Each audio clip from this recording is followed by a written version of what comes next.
एकूण तुम्ही सलीम अनारकलीचे हे नाटक बसवण्यात मग्न आहात तर. Yes, you are exactly correct my dear. म्हणजे तुम्ही या वयात सलीमचा रोल करताय म्हणा. सलीमचा नाही, सलीमच्या बापाचा, जिलेलाई अकबर. छान, जहापना. तालमी सुरू झाल्या का? तशा सुरू झाले, पण एक डिफिकल्टी आहे. कोणती? अजून अनारकलीचाच पत्ता नाही. झालं म्हणजे एकंदर कठीण आहे. नाही, तुम्ही जरा मनावर घेतलं तर काहीच कठीण नाही. मी हो मिस निशा, हम तुम्हें अनारकली का किताब देते. बाप रे, मला नाही हे जमायचं. तुम्हें जमा नहीं पडेगा मिस अनारकली.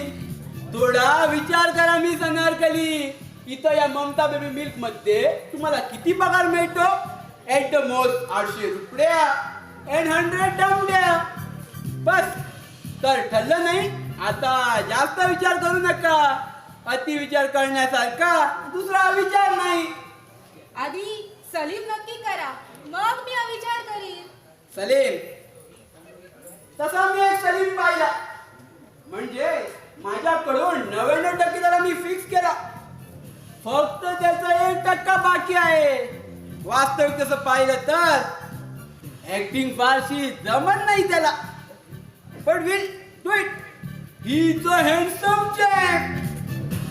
तसं काल बोललोय मी त्याला.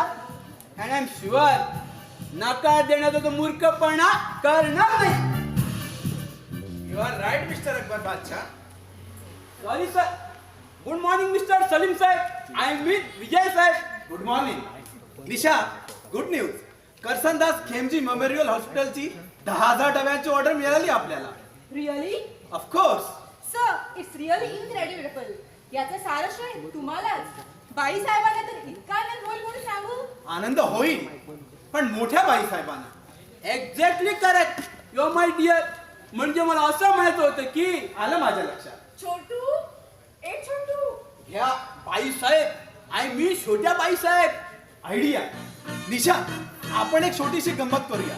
अकबर बादशाह तुम्ही आणि निशा, तूही मला थोडंसं सहकार्य देशील तर. I understand. Continue continue.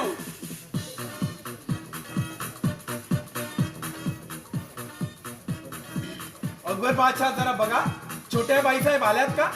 I see. आली? हा आली आली. बघते का?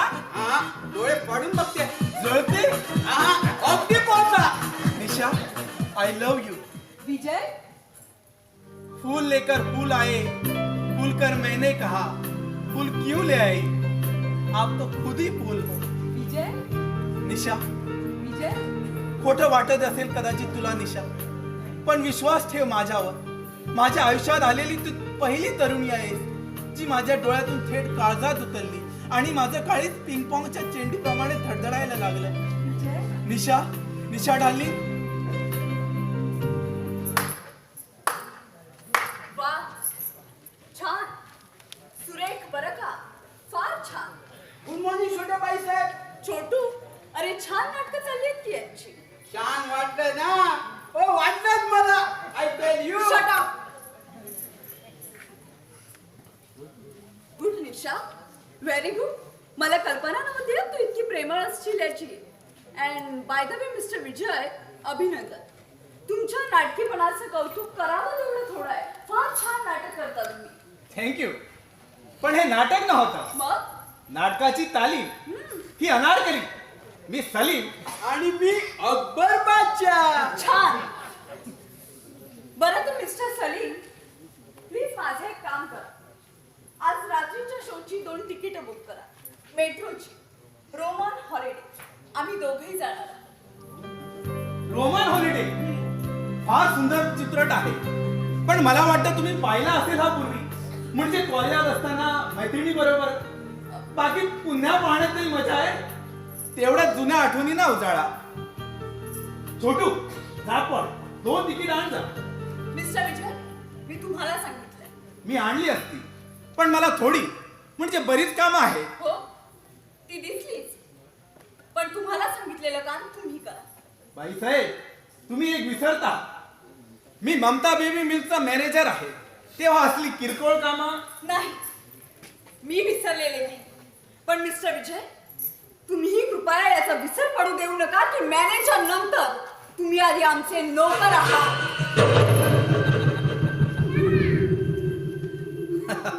समज, काय? तू तुझ्या असफल प्रेमाचा सूट घेतेस माझ्यावर, खरं ना? माझं प्रेम असफल ठरलं नाही. कारण जन्मभर तू माझ्याशी प्रेमाचं नाटकच करत आलास. नाटक? नाटक तू केलंस माझ्याशी. म्हणून तू तिच्याशी नाटक करतोयस? बिचार, परमेश्वरच तिचं रक्षण करो. पण नाही, परमेश्वरावर आता मला फारसं विसरून चालणार. मला तिला वेळीच सल्ला दिला पाहिजे. ज्याप्रमाणे प्रेमात व्यवहार पाहण्याचा. हो, तो पाहावाच लागतो. कारण प्रेम वेगळी गोष्ट आहे आणि विवाह वेगळी. प्रेम तुझ्यावर केलं मी. आणि विवाह राहुलची. हो, आणि त्यात काही गैर आहे असं मला वाटत नाही. ठीक आहे. साहजिकच आहे का? हो, साहजिकच आहे. प्रेमातही व्यवहार पाहणाऱ्याला त्यात गैर काय वाटणार? मी चलतो, मला जरा काम आहे. हो, फार मोठं का? निशा बरोबर प्रेमाचं नाटक करायचं? नाटक? नाटक तू केलंस माझ्याशी. म्हणून तू तिच्याशी नाटक करतोयस? विजय, विजय, अरे आयुष्यात नुसतं प्रेम असून चालत नाही रे. कारण परमेश्वरानं हृदयाच्या खाली एक खळगाई ठेवलं. पोट म्हणतात त्याला. त्या पोटाचं आणि मेंदूचं एक अतूट नातं असतं. असे, पण पोट आणि मेंदू याच्यामध्ये हृदय असतं. हे अगदी सोयीस्कररित्या विसरता आहेस तू. हृदय? हा बस तोच एक अडथळा. जे हृदयाशी अडथळतात ते दोन घशी पडतात, उपाशी पडतात तुझ्यासारखे. आणि ज्यांना हृदय ओलांडता येतात तेच आयुष्यात यशस्वी होतात. तुझ्यासारखे. अर्थात काय कठीण मला. पण दौलत कपडा हात घरात सगळी तुझ्याकडे हात जोडून उभी आहेत माझ्यासाठी. आणि तुझ्यासारख्या एखाद्या अनाथ बेभाषी तरुणाबरोबर लग्न करून मी काय साधलं असतं? ठीक आहे, एकूण तू सुखी झाली. सर्वार्थाने. छान, मला आनंद झाला. खोटं बोलतोस? नाही, खोटं नाही, अगदी मनापासून बोलतो. मग लग्नाला का थांबलं नाहीस माझ्या? पत्रिका मिळाली होती ना तुला? मुद्दाम कंपनीचं काम काढून टूरवर निघून गेलास. बाकी काही अडलं नाही म्हणा. कारण पत्रिकेत आपल्या उपस्थितीमुळे समारंभाची शोभा वाढणार आहे असं लिहिलं होतं. आणि त्याचबरोबर कार्य निर्विघ्न सिद्धीस नेण्याची समर्थ आहेत असंही लिहिलं होतं. माझ्या उपस्थितीमुळे मानवाची शोभाही वाढली नसती आणि मी अशा मंगल प्रसंगी विघ्नही आणलं नसतं. विघ्न संतोषी. विघ्न संतोषी? माझा शत्रू सुद्धा मला असं म्हणणार नाही. पण मी तुझ्या पूर्वाश्रमीची प्रेयसी तुला म्हणते, तू विघ्न संतोषी आहे. देविका! अरे विघ्न संतोषी नसतास ना तर त्या क्षणी नोकरी सोडून निघून गेला असतास. नाटकीपणानं 4 लोकात हात मागण्याचं निर्लज्ज धाडस केलंस तू. होय, तुझ्या प्रेमावर सांगून आणि तू मला. मी तुला ठोकरलं, तुझा अपमान केला, तुला अनाथ म्हणून हिणवलं, बेवारशी म्हणून तुझी अवहेलना केली. अरे वाटलं होतं त्यावेळी तरी तू नोकरी सोडून निघून जाशील म्हणून. मी इथं थांबलो त्याला काही कारण आहे. फक्त एकच कारण, माझ्या संसारात माती. देविका! आता देविका नाही, बाईसाहेब. सॉरी, मी विसरलोच होतो. तर बाईसाहेब, आयुष्यात प्रेमापेक्षाही काही महत्वाच्या अनेक गोष्टी असतात. उदाहरणार्थ? तुला काय सांगू? हो तर मी सांगते. उदाहरणार्थ तुझ्या लाडक्या बाईसाहेब. होय, बाईसाहेब, केवळ त्यांच्यासाठीच मी इथं थांबलो. हे मोठं गोंडच निमित्त शोधलंस तू? निमित्त नाही, बाईसाहेबांबद्दल माझी भावना. मला ठाऊक आहे. नाही, तुला ठाऊक नाही. तुला ठाऊक आहे तो व्यवहार, तुला ठाऊक आहे तो पैसा. आणि मला ठाऊक आहेस ना तू, फक्त तू. मी? हो. नाही देविका, अखेरपर्यंत तुम्हाला ओळखलं नाही. मी तुला चांगली ओळखून आहे. हे बघ, हा निरर्थक वाद कशाला? तू तुझं सुख पाहिलं, तुझा मार्ग तू निवडला. आता मार्ग फिरू नको. प्रेम निभावता आलं नाही तुला, निदान संसार तरी थांबा. माझ्या त्यातच सुखाची, तुझं सुख आहे. अरे माझ्या सुखाची चिंता तू करू नकोस. हा? पवित्र शब्द तुझ्या तोंडात शोभत नाही. आणि माझ्या प्रदानी बदले तू मला दोष देऊ शकणार. कारण दोष असला ना तर तो तुझ्या आईचा आहे, जिने तुला जन्म दिला पण खानदान मात्र दिलं नाही. जिने स्वतः पाप केला आणि भोग मात्र तुझ्या नशिबी टाकला. आणि माझा एक स्वभाव दोष आहे. ज्या गोष्टीवर मी मनापासून प्रेम करते ती एक वेळ माझी झाली नाही, पण मी ती दुसऱ्या कुणाच्या पदरीची बनते. मी तुझ्यावर मनापासून प्रेम केलं आणि म्हणूनच मला अशी भीती वाटते की तुझाही सर्वनाश नको.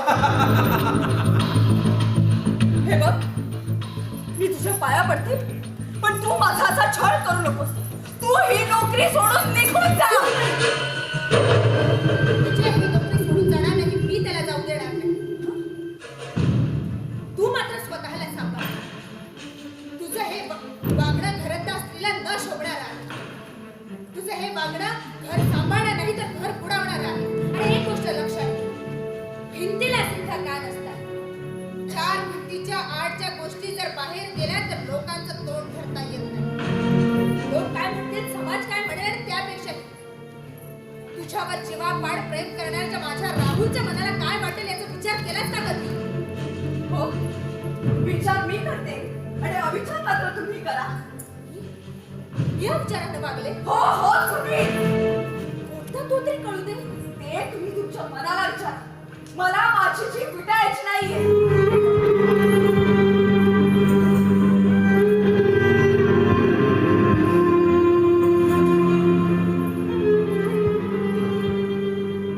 विजय, तुझं मन, तुझ्या यातना मी समजू शकते. तुझ्यासाठी काळीच तू तरी वाचव. बाईसाहेब, आज माझे आई वडील असते तर मी असा अनाथ व्यवहारशी ठरलो नसतो. आज हे चित्र कदाचित वेगळं असतं. काही का असेना, तुमच्या मनात माझ्याबद्दल माया आहे. आईनं पाठ फिरवते तरी परमेश्वर कुणाच्या ना कुणाच्या हृदयात आईची माया ठेवतोच. आजपासून मी तुला तुझ्या आईच्या जागी, मला तुझी आईच समज. बाईसाहेब, मी तुमच्या सहजतेबद्दल ऋणी आहे. पण बाईसाहेब, आई होणं इतकं सोपं नाही. खरंच एकदा मला माझी आई भेटली पाहिजे. खूप जाब विचारायचे, खूप प्रश्न विचारायचे तिला.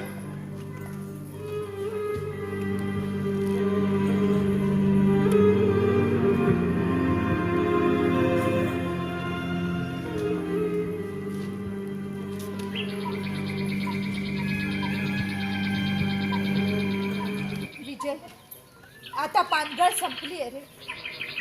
वसंत ऋतूची चाहूल साऱ्या सृष्टीत पसरली. बघ, ती कोकिळ बघ, वसंत ऋतूचं किती उत्साहाने स्वागत करते. कोकिळ ककू, फर्स्ट ककू, किती गोडवा आहे ना तिच्या आवाजात. गळ्यात जणू मधच छाटले राणीच्या. खरं आहे, नुसते गोड स्वर तेच ऐकायचे, जसे आजवर आईच्या उदात प्रेमाचे पोवाडे ऐकत आलो. पण ही कोकिळ कधी कुठं दिसतच नाही. माझ्या आईप्रमाणे ही कोकिळ कुठंतरी दडून बसली. तुम्हाला आश्चर्य वाटेल कदाचित बाईसाहेब, पण कोकिळ हा पक्षी मला कधीच आवडला नाही. का? त्यापेक्षा कर्कश कावळा मला अधिक जवळचा वाटला. आवाजात गोडवा नसला तरी हृदयात काठोकाठ माया असते त्याच्या. म्हणून तर त्याच्या घट्यात पडलेली बेवारची पिल्ला सुद्धा तो त्याच आपलेपणाने वाढवतो. आणि कोकिळ मात्र आपली अंडी कवळ्याच्या घट्यात टाकून निर्लज्ज बेफिकीरपणे खुशाल वसंत ऋतूच्या स्वागताला जाऊ. पण लॉजिकली तू एक गफलत करतोय.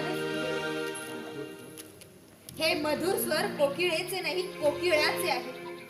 गातोय तो मेल, कोकिळ ककू. तरी फारसा फरक पडत नाही. जर तो कोकिळ असेल तर वसंत ऋतू नाही नरमता आपल्या आईच्या आश्रयासाठी, मायासाठी तो अनाथ कोकिळ ठावा फोडतोय. कुहू, आई, आई.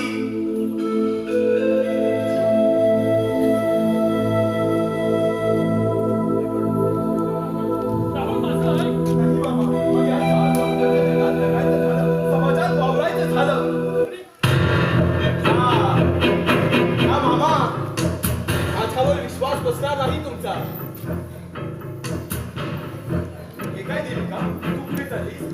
होईल पण या घरापासून म्हणजे मला मला आता इथे या घरात एक क्षणभरही थांबायचं आणि का ते तुम्ही जाणता आता आपल्या बेअबूचा जाहीरनामा वर्तमानपत्रात तेवढा यायचा बाकी आणि त्यापूर्वी मला हे घर सोडायचं येणार असाल तर तुम्ही चला माझ्याबरोबर सुनबाई हे काय नाटक चालवलंय ही नाटक नाही सासूबाई ही वस्तुस्थिती आहे राहुल तू तरी सांग नाही आई मी हे घर सोडायचं ठरवलं. अरे तुझं डोकं ठिकाणं नाही का? अरे माझं ऐक. मला कुणाचंही काही ऐकायचं नाही. इतके दिवस मी लोकपदाकडे दुर्लक्ष केला पण आज प्रत्यक्ष डोळ्यांनी पाहिल्यावर जगाच्या तोंडावर हात ठेवता येणार नाही. लोक जे बोलतायत ते काय बोलतात लोक कशाबद्दल मी सांगते लोक म्हणतात की ममता फूड प्रोडक्ट्सच्या मालकीणीनं लाच सोडली. लोक म्हणतात की आपल्या पतीच्या मृत्यूनंतर पोटच्या पोराला लाथाडून एका बेवारशी देखण्या तरुणाला तिला उद्याची लोक म्हणतात प्लीज तुम्ही माझं तोंड बंद करू शकला सासूबाई पण लोक म्हणतात की शी, जाऊ दे. आम्ही हा लोकांपाठ टाळण्यासाठी हे घर सोडून जातो एक वेळ फुटपाथवर भीक मागायची वेळ आली तुमच्याकडे पण आमच्या चारित्र्यावर अब्रूवर तुम्ही अपवाद तरी करणार नाही. बाई फार बोललात. जग मीही पाहिलं लोकमानस मीही जाणतो. एखाद्या विकृतीने उद्या बाप लेकीचे आई मुलाचे भावा बहिणीचे संबंध जोडले म्हणजे उगीच कुणी कुणाचे संबंध जोडत मामा माणसाच्या सहनशक्तीला अखेर मर्यादा असतात आणि मीही एक माणूस आहे. खूप झालं खूप सोचलं. आता एक तर या घरात मी राहील नाही तर तुमचा लाडका विजय. मी जिवंत असेपर्यंत विजय हे घर सोडून जाणार नाही. नाही बाईसाहेब मी हे घर ही नोकरी सोडली असे भयंकर आणि हीन आरोप करणाऱ्या नादार माणसाच्या सहवासात एक क्षणभरही थांबण्याची माझी इच्छा नाही. तारी त्याला आता अडू नकोस.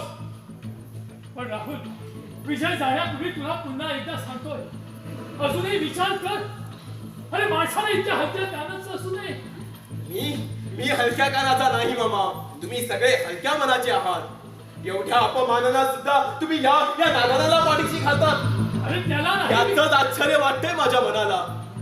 राहुल त्याला नाही मी तुला पाठीशी घालतोय. मूर्खा आजवर विजय सर्व कर्तृत्वानिशी सामर्थ्यानिशी तुझ्या फॅक्टरीत राबत होता. तुझ्या आईला आईप्रमाणे मागत होता. मात्र उद्या तो शत्रू म्हणून उभा राहिला तर त्याच्याशी लढा देणं तुला शक्य होणार नाही. कर्तृत्व सामर्थ्य लढा अहो कसले कर्तृत्व घेऊन बसला आहात मामा. अहो माझ्या वडिलाने स्वतःच्या सामर्थ्यावर हे वैभव उभं केले आहे. त्याच्यानंतर आमच्या आईने रात्रीचा दिवस आणि रक्ताचं पाणी करून ही ममता बेबी मिल भरभराटीवर आणलेली आहे. हे काय विजयचे कर्तृत्व नाही. कामगारापुढे लाचार होऊन त्यांच्या गळ्यात गळे घालून कंपनीचा पैसा फार तर त्यांच्यावर उधळण्याचा कर्तृत्व केले असेल या नवनसुरानं. इथून बाहेर पडून त्याला कर्तृत्व सिद्ध करू दे. नोकरीसाठी उन्हातान्हात वणवण फिरावं लागलं. इंटरव्ह्यू साठी खेटे घालावे लागले. 2 वेळा जेवणाची भान पडली म्हणजे पाय जमिनीला देखील द्यायचे. नंतर अशा निर्लज्ज माणसाची माझी मूठ सुटायची झाली नाही. निर्लज्जपणाने माझ्या बायकोचा हात मागणारा त्या अनाथाचे हात तोडले पाहिजे. निर्लज्जपणाने माझ्या आईवर वाईट नजर ठेवणाऱ्या या नादाचे डोळे फोडले पाहिजे. त्या चारित्र्यहीनाला भर चौकात चापकाला फोडले पाहिजे. नाही. नाही.